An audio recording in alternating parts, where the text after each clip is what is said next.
Olá, caríssimo telespectador da Rede Século XXI, muito obrigado pela sua audiência. Está começando agora mais um programa Luz da Vida. Estamos começando mais uma semana e no Dia do Senhor, a Providência nos presenteia com esta possibilidade de aprofundar o nosso conhecimento da fé católica apostólica romana. O programa de hoje está na linha de continuidade do programa anterior. Quem não assistiu ao programa anterior é convidado a acessar o portal da Rede Século XXI e ouvir aquilo que o Senhor, por nosso intermédio, nos falou em 30 minutos, 2 blocos de 15 minutos, o assunto da predestinação. 500 anos depois do começo do protestantismo, 31 de outubro de 1517, quando Martinho Lutero, o monge agostiniano da Igreja Católica, fixou suas 95 teses na cidade de Wittenberg, no sul de Berlim, iniciando assim o cisma do Ocidente, o grande cisma do Ocidente, a separação de muitos fiéis da Igreja Católica Apostólica Romana. Dentre esses, na Suíça, na cidade de Genebra, um francês que lá residia, chamado João Calvino, deu uma interpretação toda particular a essa questão da predestinação. Defendia ele que Deus predestina algumas pessoas para o inferno. Essa doutrina não é católica e o programa anterior foi inteiramente dedicado à introdução desse argumento. É um argumento complexo e precisamos investigar vários textos da Escritura para comprovar o equívoco de João Calvino e para consolidar a doutrina da Igreja, segundo a qual, a doutrina bíblica, segundo a qual Deus só predestina as pessoas para o céu. Predestinação é uma categoria bíblica. Predestinação, antes que viéssemos à existência, Deus já nos destina a algo e esse algo só pode ser o céu. Hoje nós vamos retomar a fundamentação bíblica dessa argumentação. No programa anterior, nós citamos alguns textos da Escritura para mostrar as premissas que são importantes para nós compreendermos a predestinação. A ideia da providência divina, do cuidado de Deus por todas as criaturas, particularmente pelo homem, e falamos também que não existe o acaso. As coisas não acontecem porque têm que acontecer, porque já estavam escritas nas estrelas, como se costuma dizer na linguagem popular. Absolutamente não existe o acaso, existe sim a providência de Deus. E é sobre esse assunto, para provar que não existe o acaso, que vamos ver agora o livro do profeta Isaías, capítulo 14, versículos 24 e de 26 a 27. Prestem atenção, marquem na Bíblia de vocês, para que não paire dúvida que a ideia do acaso, a ideia de que as coisas acontecem porque tinham de acontecer, que não há uma explicação cabível, ela não é bíblica. Ou, pior ainda, a ideia de que as decisões dos homens, os fatos, os acontecimentos da nossa aventura acontecem porque tinham que acontecer e nós estamos apenas executando algo que Deus forçou, que Deus determinou, que Deus obrigou que acontecesse, violando, ignorando, desprezando ou agredindo ou coagindo a liberdade humana. Absolutamente essa ideia não é bíblica. Vamos ao texto. Jurou o Senhor dos Exércitos, por certo, será feito como eu decidi, e o que resolvi se cumprirá. Eis a decisão tomada para toda a terra. É assim que eu estendo a mão sobre todas as nações. O Senhor dos Exércitos decidiu. Quem mudará sua sentença? Sua mão está estendida. Quem o fará retirá-la? O texto não deixa dúvidas. A vontade do Senhor na aventura humana, na história das criaturas, vai se cumprir. Sua mão estendida evoca a ideia de que a vontade do Senhor se cumprirá. É lógico que isso não pode se aplicar em absoluto quando se trata da decisão do homem que ofende a vontade de Deus, que agride a vontade de Deus. E aqui nós entramos no mistério. Se a vontade de Deus se cumpre sempre na aventura humana, como conceber o pecado? O apóstolo Paulo, ainda não tratamos dos argumentos do Novo Testamento, nas palavras de Jesus, no ensinamento dos apóstolos, a questão da relação entre a providência de Deus e a decisão do homem.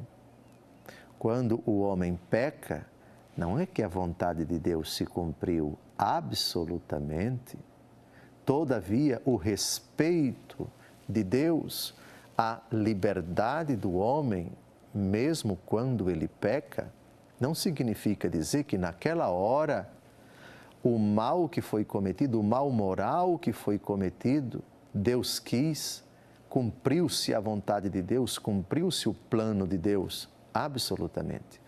Aqui nós temos que, ao longo de todos esses programas, fazer um discernimento entre a vontade de Deus, o querer de Deus e a permissão de Deus.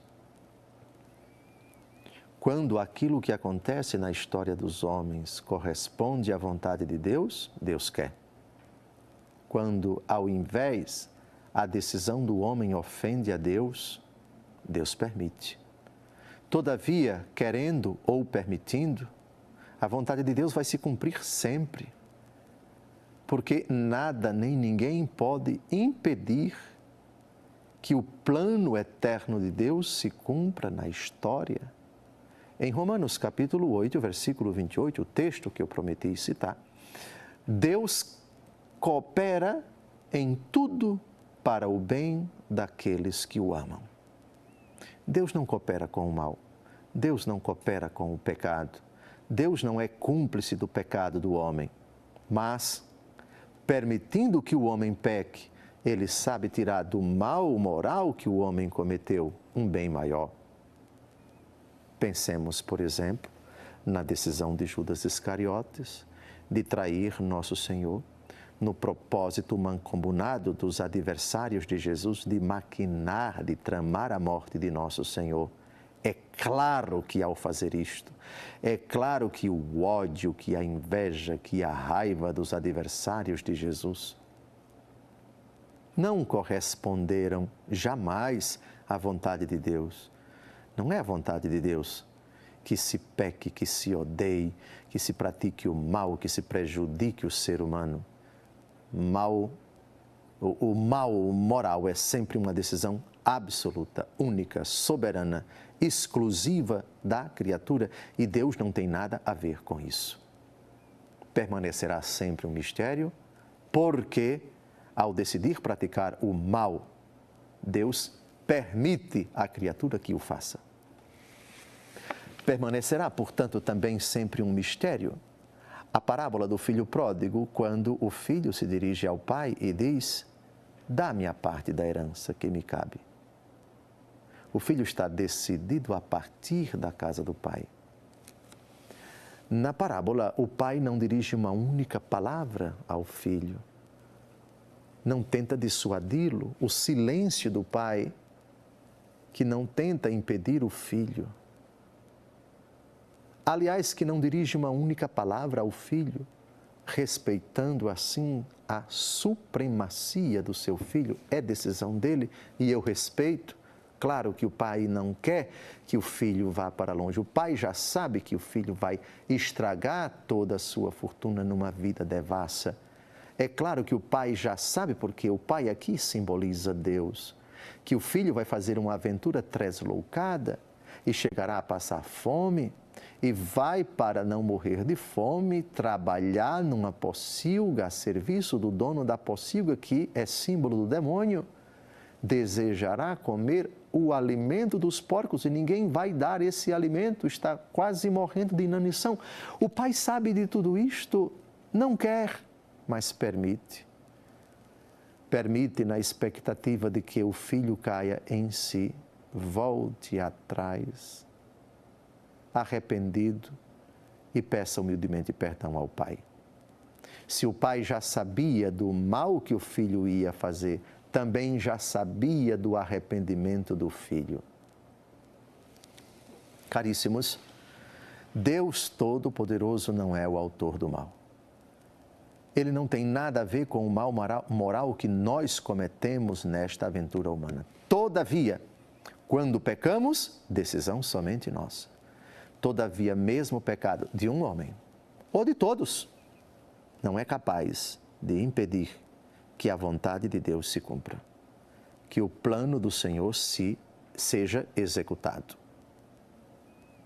Sobre isso, vejamos o que diz o profeta Jeremias, capítulo 49, versículo 20. De que trata esse argumento? Esta vontade antecipada de Deus com relação a todos os homens é chamada de decreto. O seu decreto, o decreto de Deus, que já é conhecido de antemão por ele, Deus decreta antes que o mundo seja criado que os seus planos se cumpram. Jeremias 49, versículo 20. Escutai a decisão do Senhor acerca de Edom e seus desígnios contra os homens de Temã. Serão arrastados para a morte como débeis cordeiros e seus campos serão devastados. O decreto do Senhor. O Senhor já sabe de antemão aquilo que vai fazer. Sabe de antemão também aquilo que os homens vão fazer. Todavia, mesmo que os homens façam o que lhe ofende, o que lhe desagrada, o pecado, essencialmente falando, apesar disso, e eu diria, levando em conta isso, não com concordância, não com anuência, não com aplauso, não com legitimação, mas no seu plano misterioso, até do mal moral que nós cometemos, Deus é capaz de tirar um bem maior e de inserir o pecado, do qual ele não tem nada a ver, como elemento que concorre para que a vontade de Deus se cumpra. Deus não quis que Judas traísse Jesus, permitiu que ele o fizesse. Apesar disso, o pecado de Judas, que não foi querido por Deus, foi instrumento para o bem maior, a ressurreição de Jesus. No próximo bloco, retomaremos esse argumento. Até lá. Hoje, nós estamos desdobrando a ideia de que não existe o acaso, premissa importante para nós compreendermos a doutrina da predestinação para o céu. Deus só predestina as pessoas para o céu. No programa passado, falamos da providência como premissa importante para compreendermos porque Deus só predestina as pessoas para o céu. Não existe o acaso e a Bíblia fala do decreto de Deus por meio do qual os seus planos são executados. Deus, antes de criar o mundo, criar as coisas, criar as pessoas, tem planos, tem desígnios que são irreformáveis. Só que a irreformabilidade do plano de Deus leva em conta a liberdade das criaturas, seja quando elas praticam o que agrada a Deus, seja quando elas praticam aquilo que não agrada a Deus, que é o pecado. Um mistério. Como pode a vontade de Deus, que não muda, conjugar-se com a aventura humana onde as pessoas podem mudar? E as pessoas podem livremente, sem que Deus obrigue ninguém a fazer o bem, nem que Deus impeça ninguém de praticar o mal, como conjugar essas duas realidades? Jeremias, capítulo 50, versículo 45. Vamos buscar na palavra de Deus auxílio para esta resposta. Escutai, portanto, a decisão do Senhor a propósito de Babilônia e seus desígnios contra a Caldeia. Sim, serão arrastadas à morte como débeis cordeiros, e seus campos serão devastados. A decisão do Senhor com relação aos inimigos de Israel, eles serão devastados. A história prova, a própria Escritura, que uma nação é devastada por iniciativa de outra. E a outra nação é constituída de soldados, de pessoas, de seres humanos que vão para a guerra, que vão para a luta. E vão livremente, Deus não as força, Deus não as obriga. Como então conjugar a decisão de Deus que é eterno?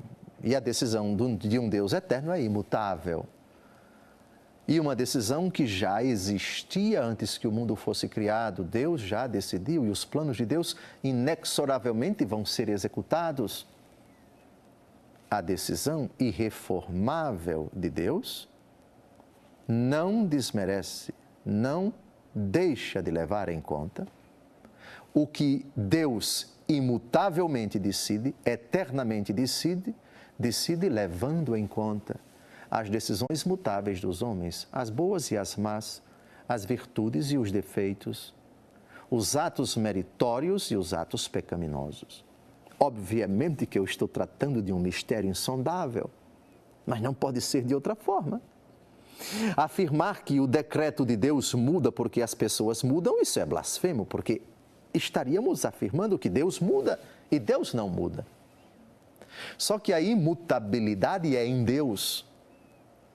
E Deus sabe de antemão que as criaturas que virão à existência mudarão, decidirão livremente, seja estando no pecado, se arrependerão e passarão a vida da graça, seja na vida da graça, se perverterão e se afastarão do Senhor Deus, malgrado a mudança do homem, malgrado as decisões livres do homem, a vontade de Deus é soberana, é eterna e se cumpre. Não se pode dizer com isso que, pecando, o homem está contribuindo para cumprir o plano de Deus. O plano de Deus se cumpre na nossa história quando se trata do pecado, sem levar em conta a cumplicidade. Deus não é cúmplice do pecado do homem, Deus não arrasta o homem, Deus não força o homem, Deus não impede o homem de fazer o mal que ele deseja. Apesar do pecado, que é responsabilidade somente do homem, Deus sabe tirar dessa decisão um bem maior. Apesar do pecado, apesar da desobediência, apesar da fragilidade do homem, a vontade de Deus se cumpre. O pecado da criatura não é capaz de forçar, de frear, de constranger, de diminuir, de impedir que o plano de Deus aconteça, que a vontade do Senhor se cumpra. Pode não ser agora, pode não ser na semana que vem, pode não ser daqui a 15 ou 20 ou 30 dias, 1 ano, 2 anos, mas a vontade do Senhor se cumprirá. Essa é verdade de fé. Agora, vamos ao livro dos Provérbios, capítulo 19, versículo 21. O texto é simplesmente fantástico. Peço a você que grave na sua Bíblia. Há muitos planos no coração do homem, mas é a vontade do Senhor que se realiza. E temos um exemplo. No capítulo 13 do Evangelho segundo João, o texto diz com todas as letras que o demônio entrou no coração de Judas Iscariotes. Sim, é assustador. É a primeira possessão demoníaca dentro da Igreja Católica. O diabo, na celebração da missa, a primeira missa, o diabo entrou no coração de Judas. Há muitos planos no coração do homem. Lembram disso? Foi agora. Mas é a vontade do Senhor que se realiza. Na hora em que o demônio entrou no coração de Judas, Deus não quis. É evidente que Deus não quer que a criatura se torne escrava de Satanás. Mas Deus permitiu. E vocês se lembram qual foi a frase que o Senhor Jesus disse a Judas Iscariotes na hora em que o demônio entrou no seu corpo? O que tens a fazer, faze-o depressa. E Judas saiu. O que tens a fazer, faze-o depressa. Não significa dizer que Jesus disse com todas as letras, vai, peque. Vai e me traia porque eu quero ser preso, porque eu quero morrer, que eu estou ansioso para morrer. Isso é blasfêmia? Claro que não.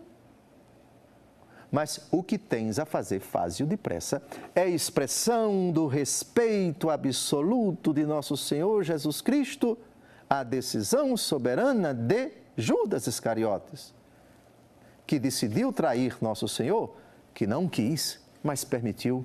Você é livre. Eu fiz você a minha imagem. Não vou impedir você que execute esse plano horrendo. E Judas saiu. Reparem que o texto do livro dos Provérbios diz, é a vontade do Senhor que se realiza. Os planos do homem são muitos no seu coração, mas é a vontade do Senhor que se realiza. Não se realizou naquela hora. Não se realizou quando Judas compactuou com os seus asseclas, com os seus cúmplices, quando acordou ao preço de 30 moedas de prata, trair nosso Senhor. Aqui a vontade do Senhor não se realiza, mas o Senhor espera pacientemente, permite. O verbo permitir é extremamente importante, permite. Mas é a vontade do Senhor que se realiza. Se não é agora, esperar um pouquinho. Jesus vai para o Jardim das Oliveiras, vai orar, vai se angustiar, vai ser preso, vai passar a noite no cárcere, no outro dia vai ser julgado um julgamento horroroso, covarde, medonho, cretino, cínico, criminoso e todos os adjetivos nesta linha que nós encontrarmos. E a vontade do Senhor está se cumprindo, não no pecado que está sendo cometido, mas pela obediência. Cristo que aprendeu a obediência pelo sofrimento, diz a carta aos Hebreus, e foi atendido pelo Pai. A vontade do Senhor estará se cumprindo no Calvário, não pela maldade, pela perversidade dos adversários de nosso Senhor Jesus Cristo, mas pelo Cordeiro imolado, manso, que está subindo ao matadouro, que não levanta a cabeça e que espera do Pai e que entra em agonia e que clama ao Senhor, meu Deus, por que me abandonaste? E até ao expirar, ao entregar o seu espírito, morre rezando o Salmo 30, versículo 6, em tuas mãos entrego o meu espírito. Então, muitos são os desígnios dos homens, mas é a vontade do Senhor que se realiza. Muitos planos estão no coração dos homens, de novo o livro dos Provérbios, mas é a vontade do Senhor que se realiza. Quando o pecado está em andamento, quando o pecado está sendo formulado, tramado, executado, perpetrado, continuado, não é a vontade de Deus que se realiza, mas a vontade do Senhor vai se realizar, apesar de Deus espera, Deus respeita, tem sua hora, tem o seu momento, mas é a vontade do Senhor que se realiza. A traição, portanto, de Judas, o capítulo 13 do Evangelho segundo João, a cena horrorosa da entrada do demônio no coração de Judas, é São João quem descreve isto, há de ser lida à luz da ressurreição. Na ressurreição, a vontade do Senhor se realiza. Eu diria já antes, Cristo no Calvário, Cristo agonizando, Cristo flagelado, Cristo preso, Cristo despojado de suas vestes, a vontade do Senhor está se realizando. Cristo não está pecando. Abraça docilmente a vontade do Pai, veio para isso, essa foi a sua hora. Amados, é preciso retomar esse argumento em outros programas. Predestinação é um assunto longo, vasto, complexo e precisa de muitos programas para que nós amarremos bem todas as suas premissas. Na próxima semana daremos continuidade a esse assunto fantástico. Até lá!